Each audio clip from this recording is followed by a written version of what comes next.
بسم اللہ الرحمن الرحیم۔ السلام علیکم۔ ایک دفعہ سلطان محمد غزنوی اپنے دربار میں بیٹھے اپنی ملکہ کے ساتھ شطرنج کھیلنے میں مصروف تھا۔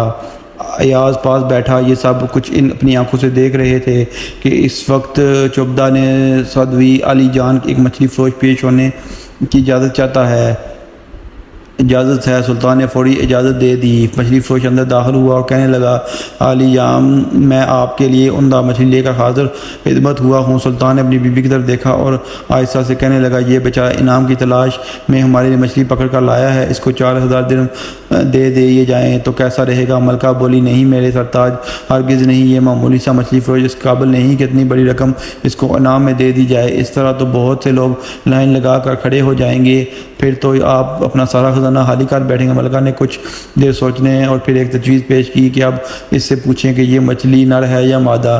اگر وہ کہے نر ہے تو کہہ دیں کہ نر ہمیں پسند نہیں ہے، اور اگر کہے مادہ ہے تو وہ ہم لے لیں گے، نہیں اس طرح وہ مچھلی واپس لے جائے گا اور ہمیں رقم بھی نہیں دینی پڑے گی۔ ناظرین، سلطان محمود کو ملکہ کی یہ بات کچھ بھلی محسوس ہوئی، مگر ایاز بھی یہ بات سن رہا تھا۔ انہوں نے بادشاہ سے آجزی سے کہا، مچھلی فروش بڑی محبت سے آپ کے لیے عمدہ مچھلی پکڑ کر لایا ہے، یہ مناسب نہیں کہ ملکہ کی باتوں میں آ کر اس کو خالی ہاتھ لوٹا دیا جائے۔ مگر بادشاہ نے ایاز کی ایک نہ سنی اور مچھلی فروش سے کہا، اچھا بتاؤ یہ مچھلی نر ہے یا مادہ؟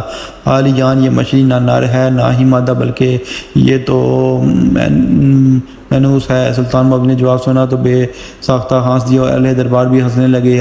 ہمیں تمہاری حاضر دماغی نے متاثر کیا، تم شاہی خزانے سے 4000 درہم انعام دیا جاتا ہے۔ مچھلی فروش درہم لے کر واپس پلٹا ہی تھا کہ ایک درہم زمین پر گر گیا۔ وہ پکڑنے کے لیے نیچے جھکا ہی تھا کہ ملکہ پھر سلطان کے کان میں سرگوشی سے بولی، علی جان کتنا لالچی انسان ہے یہ مچھلی فروش، کیا ایک درہم اگر زمین پر گر گیا ہے تو وہ بھی نہیں چھوڑا، جبکہ باقی سب تو اس کے پاس ہی تھے، نہ کہ کیا خبر کوئی اور ضرورت مند وہ درہم اٹھا کر اپنی ضروریات پار کر لیتا۔ سلطان محمود کو پھر یہ بات کھٹکی اور فوری مچھلی فروش کو پکڑ کر پیش کرنے کا حکم دیا۔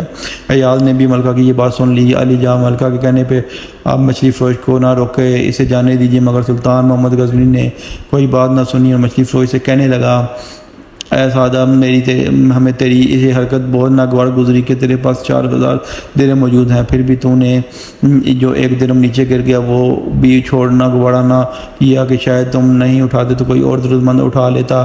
علی جان، اگر آپ کو برا نہ لگے تو میں کچھ عرض کروں؟ مچھلی فروش کہنے لگا، حضور والا یہ غلام فطرت نہیں بلکہ نمک کی قدر کرنا جانتا ہے، میں نے اس لیے وہ درہم اٹھا لیا کہ اس کی ایک طرف پرانی آیات لکھی ہوئی تھی جبکہ دوسری طرف آپ کا اس میں گرامی، تو پھر میں کیسے سوچ سکتا ہوں کہ وہ زمین پر پڑا رہے اور لوگوں کے پاؤں پر اس پر آتے رہے۔ مچھلی فروش کی عادت دماغی نے سارے دربار کو حیرت میں ڈال دیا۔ سلطان محمد غزنوی بے ساختہ بولے، اٹھاؤ، واہ بہت عمدہ جواب دیا شکاری تم نے، ہم بہت کچھ کیا۔ سلطان محمود نے خزانچی کو حکم دیا، اس شکاری کو 4000 درہم اور دیے جائیں۔ جب مچھلی فروش رخصت ہو گیا تو ایاز نے سلطان سے کہا کہ میں نے کہا تھا کہ یہ شکاری کو بار بار نہ روکیں، اب وہ 4 کے بجائے 8000 درہم لے کے جا رہا ہے۔ سلطان محمد غزنوی ہنس پڑے، ہاں واقعی مجھے تمہاری بات پر غور کرنا چاہیے تھا۔ ویڈیو پسند آئی ہو تو ہمارے چینل کو سبسکرائب کریں، لائک کریں، ویڈیو کو زیادہ سے زیادہ شیئر کریں۔